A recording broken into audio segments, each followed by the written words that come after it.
ولو انت شاكك في الكلام ده استرجع دايما: اذا مات ابن ادم انقطع عمله الا من ثلاث. ايه الثلاثه؟ صدقه جاريه، علم ينتفع به، ولد صالح يدعو له. الثلاثه.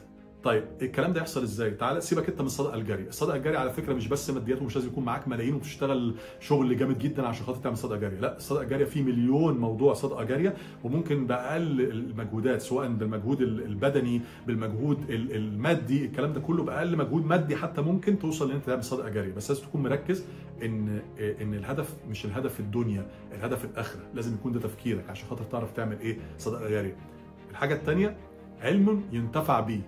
علم ينتفع بيه ده مش هتعرف تجيبه غير لما تكون انت بتنمي علمك بره الشغل، مش بس في الشغل بس، وكمان بتحاول ان انت تنشره. والحاجه الثالثه ولد صالح يدعو له. الولد ده هيطلع ازاي ولد صالح؟ ما هو لازم بتربيتك انت، تمام، ومن خوفك على المجتمع اللي هو عايش فيه. لو كل واحد فينا اخذ باله من